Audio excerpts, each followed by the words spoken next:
Welcome back जी। कैसे हैं आप सभी? तो मैं उम्मीद करता हूं कि आप सभी बहुत ही अच्छे होंगे। तो चलिए आज की क्लास में हम लोग क्या करने वाले हैं देख लेते हैं। तो मानव नेत्र और रंग बिरंगा संसार है ना, जो वन शॉट आप सभी को कराया था, ऑब्जेक्टिव क्वेश्चन बाकी था। तो इस वीडियो के माध्यम से हम लोग इस चैप्टर का वन शॉट ऑब्जेक्टिव क्वेश्चन करेंगे, जो 100 क्वेश्चन लगभग रहने वाला है इस चैप्टर का, जो आपके एग्जाम के लिए काफ़ी महत्वपूर्ण होने वाला है। ठीक है, तो चलिए बढ़ते हैं और आगे समझते हैं कि हम लोग क्या जानने वाले हैं। ठीक है, चलिए सबसे पहले यहाँ पे एक बात और जान लेते हैं। आप सभी के मन में कोई डाउट होगा तो क्लास 10th के लिए बिहार बोर्ड, यूपी बोर्ड या कोई भी अन्य बोर्ड हो जो एनसीईआरटी के लेवल पे क्वेश्चन बनाती है, और साथ में कम्पिटिटिव एग्जाम जो क्लास 10th लेवल का साइंस पूछती है, उनके लिए भी ये क्लास मोस्ट बेनिफिट रहने वाला है। और साथ में आप सभी को बता दें, अगर आप पीडीएफ नोट लेना चाहते हैं तो फ्री मिलेगा, जो कि डिस्क्रिप्शन में आपको व्हाट्सएप टेलीग्राम का लिंक मिल जाएगा, वहाँ से जाकर आप ज्वाइन हो सकते हैं। ठीक है जी, चलिए बाकी एक जानकारी और आप सभी को, इस ऑब्जेक्टिव क्वेश्चन को करने से पहले अगर आपने कंसेप्ट यानी मानव नेत्र और रंग बिरंगा संसार का वन शॉट नहीं देखें तो आप लोग जाके पहले उनको देख लीजिए, क्योंकि वहाँ पे मैंने बहुत ही अच्छे तरीक़े से है ना सारे कंसेप्ट को करवाए हैं। उसके बाद मैं ऑब्जेक्टिव सेशन आज की क्लास में ले रहा हूँ। ठीक है, तो चलिए अब अपने ऑब्जेक्टिव सेक्शन को हम लोग शुरू करने वाले हैं, जो आपका है चैप्टर मानव नेत्र और रंग बिरंगा संसार, यानी human I and colourful world. ठीक है, तो यहाँ से आपका पहला क्वेश्चन आता है और बड़ी ही आसान सा क्वेश्चन है ना। मैंने आप सभी को सारी चीज़ें बता चुका हूँ।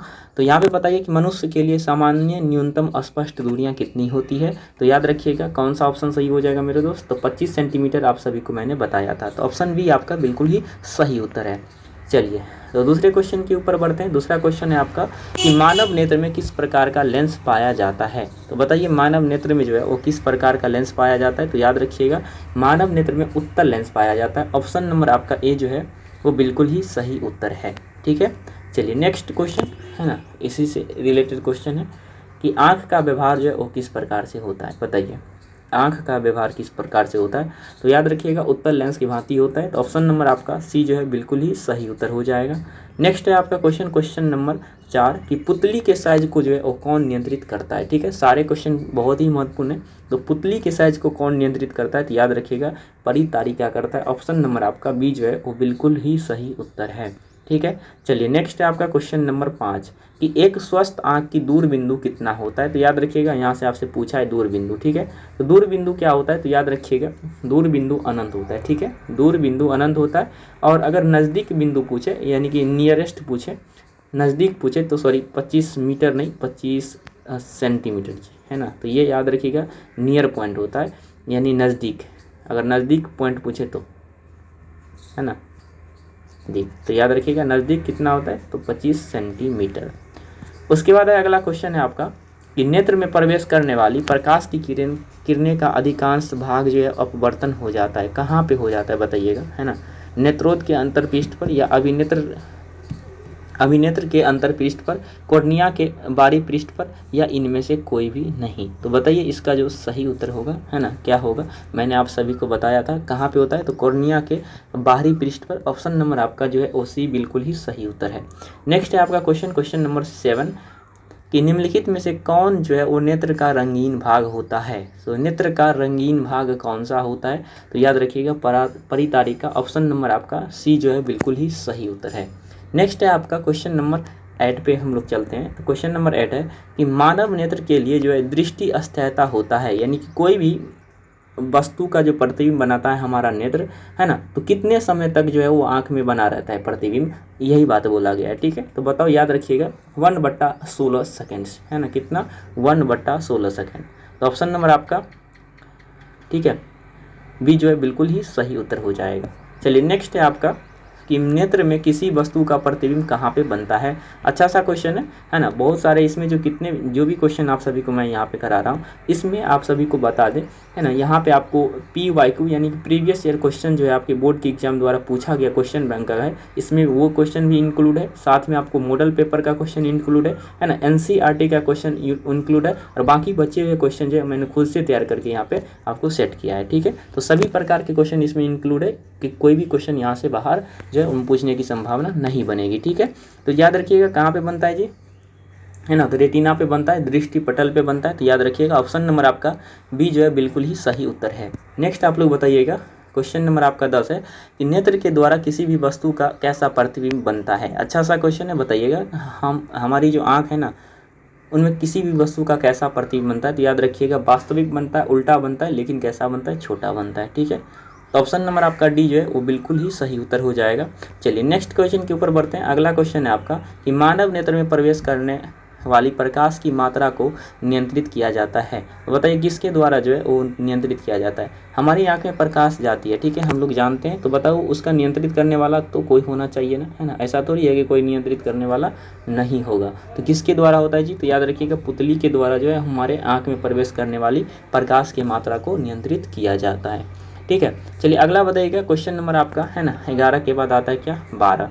तो यहाँ पे बताइएगा आप लोग कि आँख में है ना, आँख के लेंस की वक्ता त्रिज्या को नियंत्रित करती है। तो बताइए वक्ता त्रिज्या को कौन नियंत्रित करता है। तो याद रखिएगा पक्षाम्बी पेशी मांसपेशियाँ, ठीक है। तो ऑप्शन नंबर आपका सी जो है बिल्कुल ही सही उत्तर है।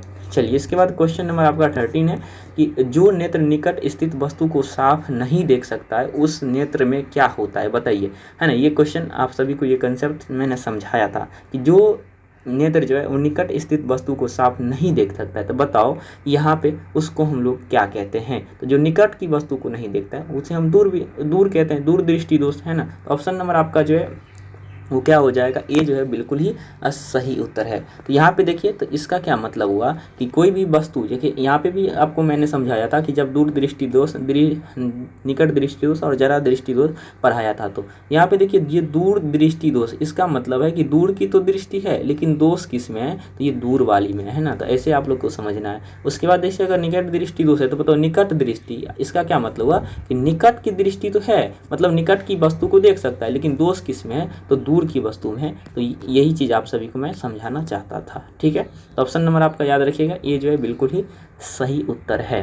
नेक्स्ट आप लोग बताइएगा अगला क्वेश्चन है कि किस दृष्टि दोष को अवतल और उत्तल लेंस दोनों से बने लेंस से जो है दुफोक्सी लेंस के द्वारा संशोधित किया जाता है। तो बताइए ये भी आप सभी को पढ़ाया गया था, है ना। जरा दृष्टि दोष एक प्रकार का ऐसा दोष है जिसमें अवतल और उत्तल दोनों लेंस से मिलाकर जो बनता है द्विफोक्सी लेंस, उसके द्वारा उसको संशोधित किया जाता है, ठीक है। चलिए अगला है आपका कि किस लेंस का उपयोग कर दूर दृष्टि दोष का संशोधन किया जाता है। तो बताइए दूर दृष्टि दोष का संशोधन जो है वो किस लेंस के द्वारा किया जाता है। तो बताइए आप सभी, है ना, पढ़ाया था। अगर आपने वन शॉट नहीं देखें तो डिस्क्रिप्शन में मैं लिंक डाल दूंगा, वहाँ से भी जाके आप लोग देख सकते हैं।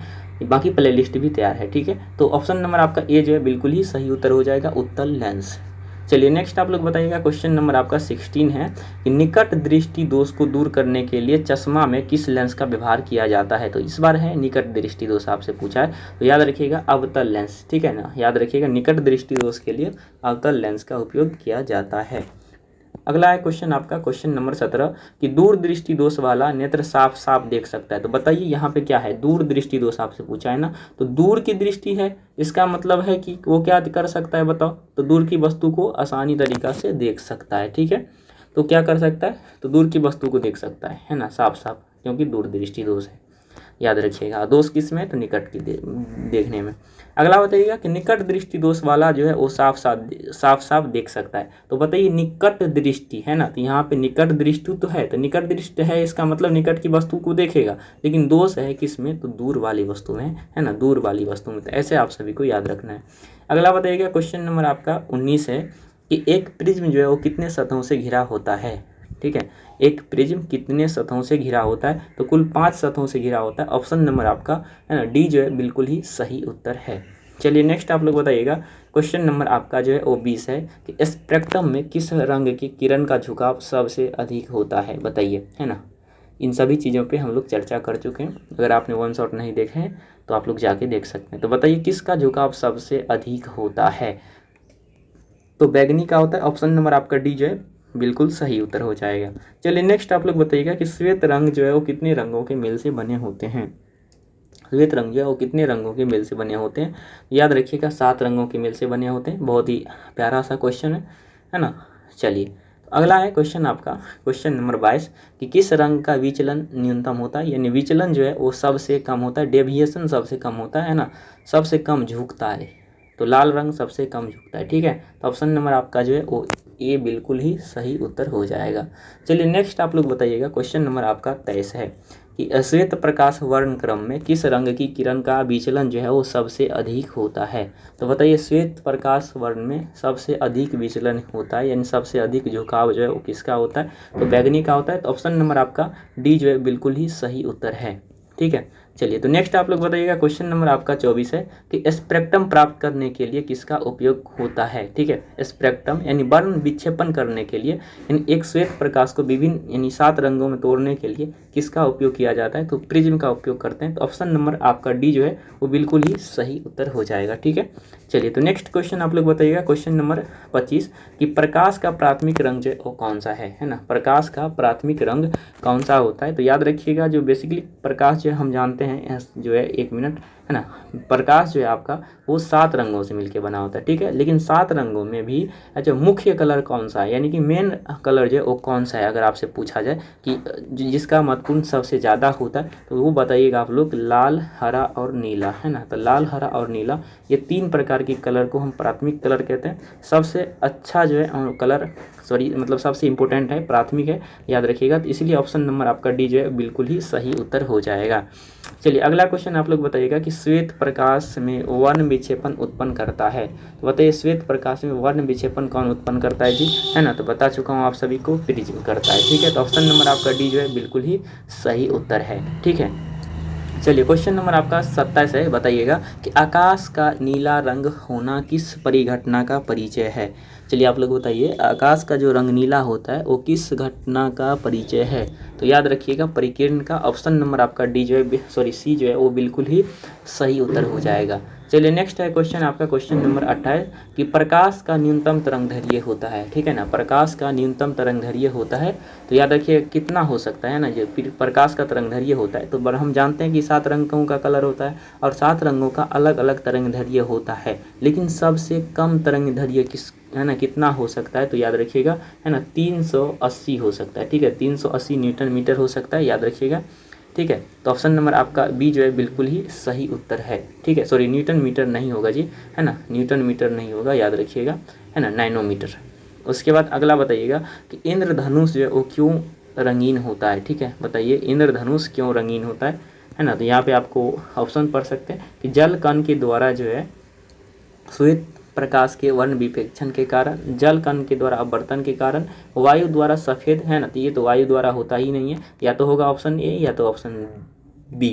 ठीक है, तो याद रखिए यहाँ पे क्या है कि जल कण के द्वारा श्वेत प्रकाश के वर्ण के विक्षेपण के कारण। तो ऑप्शन नंबर आपका ए जो है वो बिल्कुल सही उत्तर है। चलिए अगला क्वेश्चन आप लोग बताइएगा कि प्रकाश संश्लेषण के लिए दृश्य प्रकाश स्पेक्ट्रम का सबसे प्रभावी रंग जो है वो कौन सा है। यानी जो प्रकाश संश्लेषण क्रिया हम जानते हैं पेड़ पौधे में भोजन बनाने के लिए होता है, तो उसमें सबसे प्रभावी रंग जो है वो कौन सा है, आप सभी को बताना है। यानी उनके लिए सबसे ज़्यादा जो है इम्पोर्टेंट कलर जो है वो कौन सा है प्रकाश संश्लेषण क्रिया के लिए, यानी आप बोल सकते हैं पेड़ पौधे के लिए। तो याद रखिएगा लाल रंग। ठीक है ना, तो ऑप्शन नंबर आपका ए जो है वो बिल्कुल ही सही उत्तर है। ठीक है, चलिए नेक्स्ट आप लोग बताइएगा क्वेश्चन है आपका क्वेश्चन नंबर 31 कि प्रकाश के किस घटना के कारण जो है सूर्य हमें वास्तविक सूर्य उदय से लगभग 2 मिनट पूर्व दिखाई देने लगता है ना। किस घटना के कारण, परावर्तन, वायुमंडल, 1 मिनट यहाँ पे क्या हो रहा है, 1 मिनट कुछ नहीं हो रहा है, परावर्तन, वायुमंडलीय अपवर्तन, परिकिरणन, या वायुमंडलीय अपवर्तन एवं परिकिरणन दोनों के कारण।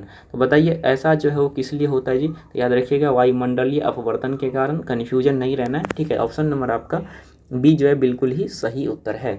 चलिए नेक्स्ट आप लोग क्वेश्चन बताइएगा क्वेश्चन नंबर आपका है 32 है ना, कि प्रकाश के किस घटना के कारण सूर्य हमें वास्तविक सूर्य अस्त से लगभग 2 मिनट बाद तक भी दिखाई देना। या 2 कॉपी क्वेश्चन है उसी का, है ना, एक ही क्वेश्चन में वैसे रहना चाहिए लेकिन अलग अलग यहाँ पे टाइप किया गया है, तो कोई दिक्कत नहीं है, कन्फ्यूजन नहीं होना है।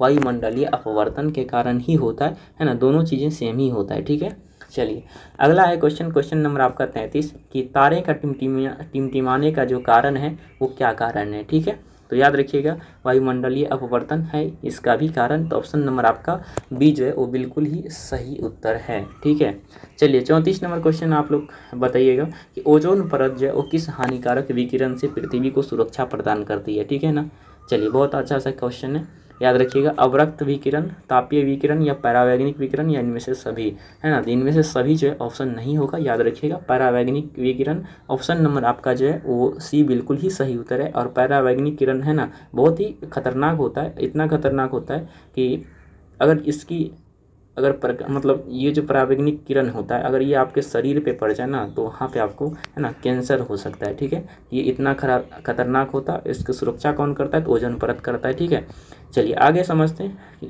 क्वेश्चन नंबर आपका 35 है कि चंद्रमा पर खड़े अंतरिक्ष यात्री को आकाश प्रतीत होता है। बताइए कैसा प्रतीत होता है ना? चंद्रमा पर खड़े अंतरिक्ष यात्री को आकाश कैसा प्रतीत होता है? तो बताए थे काला प्रतीत होता है, क्योंकि वहाँ पे कोई भी वायुमंडल नहीं होता है, जिसके कारण प्रकाश का रिफ्लेक्शन नहीं हो पाता है। ठीक है, चलिए उसके बाद अगला है कि किसी कोलाइडी विलयन में निलंबित कणों से प्रकाश के परिकिरण को हम लोग क्या कहते हैं? वायुमंडलीय प्रभाव कहते हैं, है ना, या टिंडल इफेक्ट कहते हैं, टिंडल इफेक्ट कहते हैं, या ध्रुवन प्रभाव कहते हैं। तो याद रखिएगा कि किसी निलंबन कणों या सूक्ष्म कणों के द्वारा प्रकाश के परिकिरण को हम लोग क्या कहते हैं? तो टिंडल इफेक्ट कहते हैं, यानी टिंडल प्रभाव कहते हैं। तो ऑप्शन नंबर आपका है ना सी जो है वो बिल्कुल ही सही उत्तर है। चलिए नेक्स्ट आप लोग बताइएगा। क्वेश्चन है आपका क्वेश्चन नंबर है ना 37 है। चलिए कि जब सूर्य का प्रकाश वायुमंडल से गुजरता है तो वायु के सूक्ष्म कण किस रंग के तरंग प्रकाश के अधिक प्रबलता से जो है वो परिकिरण करते हैं? यानी सबसे ज़्यादा परिकिरण हमारा वायुमंडल जो है वो किस कलर को करता है? आपसे क्वेश्चन पूछा गया, तो बताइए किसको करता है जी? नीला रंग, है ना। तो नीला रंग को करता है और इसीलिए जो है आकाश नीला भी दिखाई देता है। याद रखिएगा आकाश नीला दिखाई देता है किसके कारण? जो अभी मैंने बताया इसी के कारण। ठीक है ना, आकाश का नीला रंग दिखाई देने का कारण है कि जब सूर्य का प्रकाश वायुमंडल से गुजरता है तो वायु के सूक्ष्म कण है ना तो नीले रंग का अधिक प्रबलता से परिकिरण करते हैं, जिसके कारण आकाश का रंग जो है वो नीला हो जाता है। ठीक है, चलिए अगला क्वेश्चन बताइएगा। क्वेश्चन नंबर आपका 38 है कि प्रकाश के किस रंग का तरंगदैर्घ्य सबसे अधिक होता है ना। चलिए बहुत ही अच्छा क्वेश्चन है, प्यारा सा क्वेश्चन है कि प्रकाश के किस रंग का तरंगदैर्घ्य सबसे अधिक होता है? तो याद रखिएगा किस रंग का होता है जी? तो है ना, तो याद रखना है आप सभी को लाल रंग का। अच्छा इंपॉर्टेंट सा क्वेश्चन है, कई बार आपके एग्जाम में पूछा गया क्वेश्चन है। तो ऑप्शन नंबर आपका ये बिल्कुल सही है। चलिए बढ़ते हैं इसी के साथ अगले क्वेश्चन पे। अगला क्वेश्चन इसी का है ना भैयारी है। बताइएगा आप लोग कि प्रकाश के किस रंग का तरंगदैर्घ्य सबसे कम होता है? ठीक है, कम होता है इस बार पूछा है इसलिए बोले। तो बताइए सबसे कम किसका होता है जी? तो याद रखिएगा बैगनी कलर का। ऑप्शन नंबर आपका डी जो है बिल्कुल ही सही उत्तर है। ठीक है, चलिए उसके बाद अगला क्वेश्चन है क्वेश्चन नंबर आपका 40 है कि वायुमंडल में कौन सा वर्ण यानी रंग जो है अधिक परिकिरण करता है? यानी सबसे अधिक परिकिरण कौन करता है? तो याद रखिएगा नीला कलर करता है। अभी जस्ट कुछ देर पहले इस है ना विषय पर हम लोग चर्चा किए थे कि इस क्वेश्चन के ऊपर। तो नीला कलर का सबसे अधिक जो है वो परिकिरण करता है। तो ऑप्शन नंबर आपका बी बिल्कुल सही उत्तर होगा। चलिए नेक्स्ट आप लोग बताइएगा कि टिड्डल प्रभाव जो है वो प्रदर्शित करता है। टिड्डल प्रभाव जो है वो प्रदर्शित करता है किस चीज़ को प्रदर्शित करता है? याद रखिएगा है ना, तो प्रकाश का परिकिरण करता है। ठीक है, तो ऑप्शन नंबर आपका डी जो है वो बिल्कुल ही सही उत्तर है, प्रकाश का परिकिरण। नेक्स्ट है आप लोग कि बताइएगा कि यदि है ना किसी अंतरिक्ष यात्री को आकाश कैसा प्रतीत होता है? किसी अंतरिक्ष यात्री को आकाश कैसा प्रतीत होता है? तो याद रखिएगा है ना काला प्रतीत होता है। तो ऑप्शन नंबर आपका डी जो है बिल्कुल ही सही उत्तर है। नेक्स्ट है आपका क्वेश्चन नंबर आपका 43 है कि दृश्य प्रकाश में किस वर्ण का तरंगदैर्घ्य अधिकतम होता है ना। वही बात फिर से वही क्वेश्चन आया, तो लाल रंग का सबसे अधिक होता है। तो ऑप्शन नंबर आपका ये जो है बिल्कुल सही उत्तर है। चलिए नेक्स्ट आप लोग बताइएगा क्वेश्चन नंबर आपका 44 है कि दृश्य प्रकाश में किस वर्ण का तरंगदैर्घ्य न्यूनतम होता है? एक ही बात है यार, दृश्य प्रकाश बोले बैगनी होता है। तो ऑप्शन नंबर आपका है ना डी जो है बिल्कुल सही उत्तर है। चलिए नेक्स्ट आप लोग बताइएगा क्वेश्चन है आपका क्वेश्चन नंबर 45 कि कुछ बादलों का रंग उजला क्यों होता है? ठीक है, चलिए अच्छा सा क्वेश्चन है, कुछ बादलों का रंग जो है वो उजला क्यों होता है? याद रखिएगा परिकिरण के कारण होता है। तो ऑप्शन नंबर आपका भी जो है बिल्कुल ही सही उत्तर होगा। क्यों परिकिरण? क्योंकि सातों रंगों है ना, 7 जो रंग होते हैं सातों का जो है क्या होता है परिकिरण हो जाता है, यानी विभिन्न दिशाओं में फैला दिया जाता है, इसलिए उजला ही दिखाई देता है। ठीक है, चलिए अगला बताइएगा क्वेश्चन। अगला क्वेश्चन है क्वेश्चन नंबर आपका 46 कि नेत्र लेंस की फोकस दूरी अधिक हो जाने से है ना कौन सा दृष्टि दोष होता है? यानी जब फोकस दूरी बढ़ जाता है तो कौन सा जो है वो दृष्टि दोष होता है? तो याद रखिएगा फोकस दूरी अधिक हो जाने से है ना, यानी फोकस दूरी अधिक हो जाने से वक्ता त्रिज्या कम हो जाने से कौन सा दृष्टि दोष होता है? तो याद रखिएगा दूर दृष्टि दोष। ऑप्शन नंबर आपका जो है बी बिल्कुल ही सही उत्तर होगा। चलिए नेक्स्ट आप लोग बताइएगा, क्वेश्चन नंबर आपका है ना 47 है कि अपने लेंस की फोकस दूरी को बदलकर दूर या निकट की वस्तु को साफ साफ देख सकने के आँख के गुण को हम लोग क्या कहते हैं? तो याद रखिएगा, है ना, आँख की क्षमता बोल सकते हैं आप, या समजनन क्षमता भी उसको हम कहते हैं। तो ऑप्शन नंबर आपका बी जो है वो बिल्कुल ही सही और सटीक उत्तर है। चलिए नेक्स्ट आप लोग क्वेश्चन बताइए, क्वेश्चन नंबर 48 कि जरा दृष्टि, है ना, जरा दृष्टि से पीड़ित व्यक्ति का उपचार जो है वो किस लेंसों से किया जाता है? तो याद रखिएगा बाइफोकल लेंस से पहले भी ये क्वेश्चन आया था, यानी बाइफोकल का मतलब अवतल और उत्तल लेंस से बने हुए लेंस को हम लोग क्या कहते हैं? बाइफोकल लेंस कहते हैं। ठीक है, चलिए नेक्स्ट आप लोग बताइएगा, क्वेश्चन है अगला आप सभी के लिए, है ना, कि एक स्वस्थ मानव नेत्र के लिए दूर एवं निकट, है सॉरी निकट एवं दूर बिंदु क्रमशः होते हैं कितना? बताओ। अभी जस्ट कुछ जब कुछ शुरुआती के क्वेश्चन हम लोग कर रहे थे तो निकट बताए थे कितना? 25 सेंटीमीटर, और दूर कितना बताए थे? अनंत बताए थे। ठीक है ना, तो बताओ कौन से ऑप्शन में है ना 25 सेंटीमीटर और अनंत? ऑप्शन नंबर आपका डी बिल्कुल ही सही उत्तर हो जाएगा। ठीक है जी, चलिए तो बढ़ते हैं इसी के साथ अगले क्वेश्चन नंबर है ना हाफ सेंचुरी पे। तो यहाँ पे देखिए कि किस दृष्टि दोष में किसी भी वस्तु का प्रतिबिंब जो है वो रेटिना के आगे बनता है? चलिए ये भी एक कमाल का क्वेश्चन है जी। 21 दृष्टि दोष में किसी भी वस्तु का प्रतिबिंब जो है वो रेटिना के आगे बनता है? तो याद रखिएगा निकट दृष्टि दोष में, क्योंकि फोकस दूरी कम हो जाती है। ठीक है, निकट दृष्टि दोष में याद रखिएगा फोकस दूरी जो है वो कम हो जाती है, यानी फोकस दूरी कम हो जाती है, जिसके कारण जो है वो आँख जो में प्रतिबिंब रेटिना के आगे बनने लगता है। ये आगे का मतलब रेटिना के पहले वाले भाग में बनने लगता है ना, तो उसे हम निकट दृष्टि दोष कहते हैं। चलिए अगला क्वेश्चन है कि नेत्र की समजनन क्षमता कम हो जाने से कौन सा रोग जो है उत्पन्न होता है, यानी कौन सा दृष्टि दोष हो जाता है? याद रखिएगा जरा दृष्टि दोष हो जाता है। जब समजनन क्षमता कम हो जाए ना, याद रखिएगा जरा दृष्टि यानी निकट और दृष्टि दोष और दूर दृष्टि दोष दोनों प्रकार की प्रॉब्लम आने लगती है। ठीक है, और ये होता कब है ना? ये अधिक उम्र के लोगों को होता है। ठीक है, याद रखिएगा क्योंकि अधिक उम्र होता है तो दोनों चीज़ें की प्रॉब्लम आने लगती है। ठीक है, दूर और नज़दीक दोनों की वस्तु जो है आसानी से नहीं दिख पाता है। चलिए नेक्स्ट आप लोग बताइएगा, क्वेश्चन नंबर आपका 52 है कि निम्नलिखित में से किस दोष में नेत्र क्रिस्टलीय लेंस धुंधला और अपारदर्शी हो जाता है? बताइए कौन सा ऐसा दोष होता है ना, जिसमें क्रिस्टलीय लेंस धुंधला और अपारदर्शी हो जाता है? तो याद रखिएगा कौन से दोष में ऐसा हो जाता है जी। ठीक है, तो आप सभी को याद रखना है कौन से दोष में ऐसा हो जाता है। ठीक, तो मोतियाबिंद में होता है। तो ऑप्शन नंबर आपका बी जो है बिल्कुल ही सही उत्तर है। चलिए नेक्स्ट आप लोग बताइएगा, क्वेश्चन नंबर आपका 53 है, यदि किसी वस्तु का प्रतिबिंब रेटिना के है ना पीछे बनता है, देखिए इस बार आया है क्वेश्चन, पीछे बनता है तो वह व्यक्ति किस दृष्टि दोष से पीड़ित है? तो याद रखिएगा जब रेटिना के पीछे बनता है ना तो दूर दृष्टि दोष होता है। तो ऑप्शन नंबर आपका ए जो है बिल्कुल ही सही उत्तर है। चलिए नेक्स्ट आप लोग बताइए कि नेत्र गोलक का व्यास जो है वो लगभग कितना होता है? बताइए नेत्र गोलक का व्यास जो है वो लगभग कितना होता है? ठीक है, याद रखिएगा 2.3 सेंटीमीटर आपके एग्जाम में पूछा गया क्वेश्चन है, कई बार पूछा गया है कि नेत्र गोलक का व्यास कितना होता है। तो याद रखिएगा 2.3 सेंटीमीटर। ऑप्शन नंबर आपका ए जो है बिल्कुल सही उत्तर है। ठीक है, चलिए अगला क्वेश्चन है आपका, क्वेश्चन नंबर आपका 55 है कि विद्युत सिग्नल जो है कौन उत्पन्न करता है? विद्युत सिग्नल कौन उत्पन्न करता है? तो याद रखिएगा प्रकाश सुग्राही करता है। तो ऑप्शन नंबर आपका है ना बी जो है बिल्कुल ही सही उत्तर है, प्रकाश सुग्राही। चलिए नेक्स्ट आपका क्वेश्चन है क्वेश्चन नंबर 56 है ना। तो क्वेश्चन नंबर 56 पे हम लोग चलते हैं कि सिग्नलों की व्याख्या कहाँ पर होती है?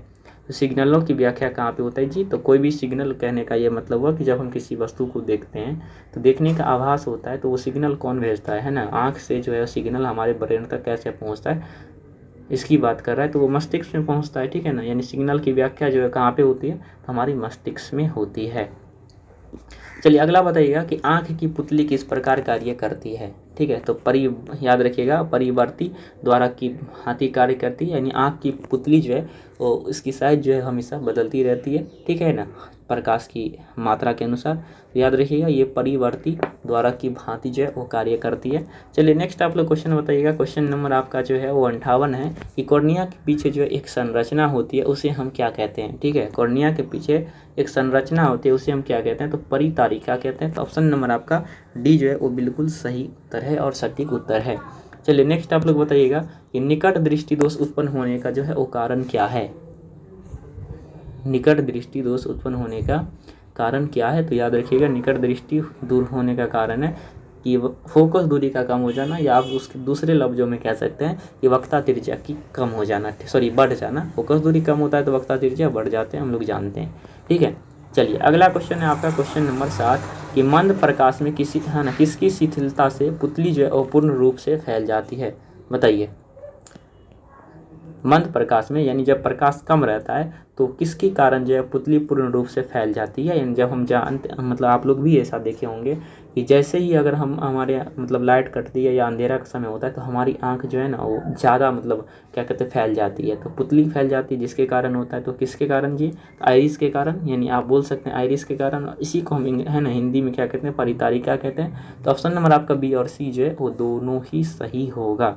ठीक है, चलिए नेक्स्ट आप लोग क्वेश्चन है, अगला क्वेश्चन आपका क्वेश्चन नंबर 61 कि नेत्र गोलक के गोल हो जाने पर हम देख पाते हैं। यानी कि जब नेत्र कहने का क्वेश्चन ये मतलब है कि जब नेत्र गोलक जो है गोल हो जाता है यानी ज़्यादा इलोंगेट हो जाता है तो कौन सी दृष्टि दोष हो जाता है, तो निकट दृष्टि दोष हो जाता है। और निकट दृष्टि दोष में हम जानते हैं दूर की वस्तु हमें जो है नहीं देख पाते हैं लेकिन निकट की वस्तु को हम देख पाते हैं। तो ऑप्शन नंबर आपका ए जो है बिल्कुल सही उत्तर है।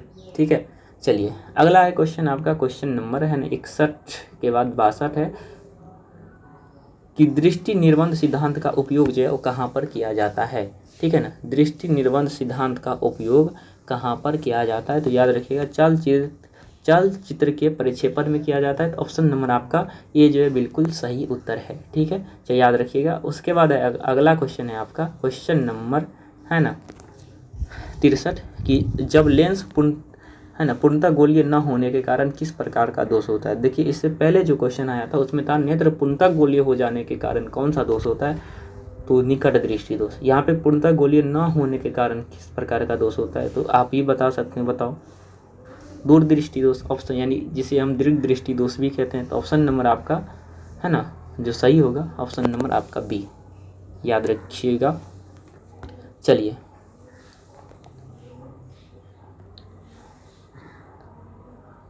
नेक्स्ट आप लोग बताइएगा क्वेश्चन नंबर आपका 64 है कि अबिंदुकता नेत्र दोष वाले व्यक्ति के चश्मे में जो है किस प्रकार के लेंस का निवारण किया जाता है ना। तो याद रखिएगा बेलनाकार लेंस, ऑप्शन नंबर आपका बी जो है बिल्कुल सही उत्तर है। अगला बताइएगा क्वेश्चन नंबर आपका 65 है कि मानव नेत्र 2 है। ठीक है, हम जानते हैं मानव नेत्र कितना है, 2 है।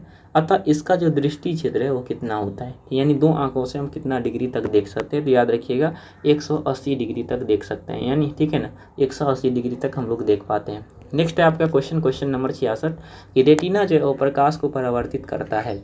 रेटिना जो है वो प्रकाश को परावर्तित करता है, तो कैसे करता है जी, याद रखिएगा। तो विद्युत सिग्नल के रूप में करता है और हमारे मस्तिष्क तक पहुंचता है। ठीक है, चलिए नेक्स्ट आप लोग बताइएगा क्वेश्चन नंबर आपका है ना 67 है कि मृत्यु के पश्चात जो है वो कितने घंटे के अंदर नेत्र निकाल लेना चाहिए, है ना। जब किसी का मृत्यु होता है तो नेत्र निकाल लिया जाता है, इसलिए कि किसी भी ऐसा व्यक्ति जिसको नेत्र की ज़रूरत हो उसे नेत्र दिया जा सकता है। तो ये मृत्यु के पश्चात कितने घंटों के अंदर कर लेना चाहिए, तो याद रखिएगा 4 से 6 घंटे के अंदर। तो ऑप्शन नंबर आपका बी जो है वो बिल्कुल सही उत्तर है। ठीक है, चलिए नेक्स्ट आप लोग बताइएगा क्वेश्चन है आपका कि कौन सा रंग जो है ना, कौन रंग जो है वो जिसका खतरे के सिग्नल के रूप में उपयोग किया जाता है, तो याद रखिएगा लाल रंग का। ठीक है, ऑप्शन नंबर आपका सी जो है बिल्कुल सही उत्तर है। चलिए नेक्स्ट आप लोग बताइएगा इनमें से कौन व्यक्ति जो है वो नेत्र दान कर सकता है, कौन सा व्यक्ति नेत्र को दान कर सकता है। याद रखिएगा संक्रमण रोग से पीड़ित, एक मिनट, संक्रमण रोग से पीड़ित या मधुमेह की रोगी या दम्य की रोगी या बी और सी दोनों। तो बताइए कौन सा ऐसा व्यक्ति, मैंने आप सभी को है ना सारे रोग के बारे में पढ़ाया था वन शॉट में कि इस है ना ये व्यक्ति नेत्रदान नहीं कर सकता, ये कर सकता है। तो याद रखिएगा कौन नेत्रदान कर सकता है। ठीक है, अगर किसी को है ना संक्रमण रोग हो रहा है तो वो नहीं कर सकता है, कहने का मतलब है ना HIV हो रहा है, एड्स हो रहा है ना, तो ये सब व्यक्ति नहीं कर सकता है। हेपेटाइटिस बी हो रहा है तो ये सब नहीं कर सकता है। बाकी दम्य की रोगी, मधुमेह की रोगी ये सब कर सकते हैं। तो ऑप्शन नंबर आपका डी जो है बिल्कुल सही उत्तर है। चलिए नेक्स्ट आप लोग बताइएगा क्वेश्चन नंबर आपका 70 है कि प्रकाश जो है एक पतली झिल्ली से होकर नेत्र में प्रवेश करता है, इस झिल्ली को हम लोग क्या कहते हैं। तो याद रखिएगा इस झिल्ली को हम लोग क्या कहते हैं, तो कॉर्निया कहते हैं। तो ऑप्शन नंबर आपका बी जो है बिल्कुल सही उत्तर है। नेक्स्ट आप लोग बताइएगा क्वेश्चन है आपका क्वेश्चन नंबर 71 कि सूर्य उदय और सूर्य अस्त के समय सूर्य का गोला दिखता है कि कैसा दिखता है, बताइए। सूर्य उदय और सूर्य अस्त के समय सूर्य का गोला कैसा दिखता है? तो याद रखिएगा चपटाकार दिखता है। तो ऑप्शन नंबर आपका सी जो है बिल्कुल सही उत्तर है। ठीक है, चलिए नेक्स्ट आप लोग बताइएगा। क्वेश्चन है आपका कि वास्तविक सूर्य अस्त और आभासी सूर्य अस्त के बीच में लगभग कितने समय का अंतर होता है? ठीक है, तो याद रखिएगा 2 मिनट का अंतर होता है। ऑप्शन नंबर आपका बी जो है बिल्कुल सही उत्तर है। नेक्स्ट आप लोग बताइएगा। क्वेश्चन आपका क्वेश्चन नंबर 73 कि नेत्र में प्रवेश करने वाली प्रकाश की मात्रा को कौन नियंत्रित करता है? ठीक है, तो याद रखिएगा कौन नियंत्रित करता है जी? तो परितारिका करता है। तो ऑप्शन नंबर आपका सी जो है बिल्कुल सही उत्तर है। ठीक है, चलिए नेक्स्ट आप लोग बताइएगा। अगला क्वेश्चन है और आखिरी क्वेश्चन शायद इस चैप्टर का है ना। तो आप लोग बताइएगा कि कैमरे में जो है कौन सा भाग आँख के रेटिना की तरह कार्य करता है? तो याद रखिएगा ऑप्शन नंबर आपका है ना बी तो नहीं होगा मेरे दोस्त, याद रखिए अब फिल्म। ठीक है, कैमरे का जो है वो फिल्म एक ऐसा भाग है और आँख के रेटिना की तरह कार्य करता है। ठीक है, तो ऑप्शन नंबर आपका सी जो है बिल्कुल सही उत्तर होगा। तो मैं उम्मीद करता हूँ कि ये सभी जो ऑब्जेक्टिव क्वेश्चन है वो आप सभी को अच्छे से क्लियर हुआ होगा और किसी भी प्रकार का कोई भी आपत्ति आप सभी को नहीं होगा। बाकी सारी चीज़ें आप सभी को अच्छे से क्लियर होगा और मैं उम्मीद करता हूँ कि सारे क्वेश्चन आप लोग अच्छे से याद किए होंगे, समझे होंगे और बार बार आप सभी इसको याद करना है ना, आपके एग्जाम के लिए काफ़ी महत्वपूर्ण है। और साथ में आप सभी के लिए बता दें कि ये जो आप सभी हैं जिसका भी सपना है 400 प्लस लाने का, आप एलिवेशन स्टडी यूट्यूब चैनल को सब्सक्राइब करिए और जहाँ तक हो आप लोग शेयर करिए, है ना। आप हमारे साथ जुड़ सकते हैं, डिस्क्रिप्शन में लिंक है, उसके माध्यम से आपको PDF नोट सारी study material free of cost दिया जाता है, मिल जाएगा आप सभी को। ठीक है जी, चलिए मिलते हैं किसी अगले वीडियो के माध्यम से, तब तक के लिए ओके बाय, पढ़ते रहिए, मस्त रहिए।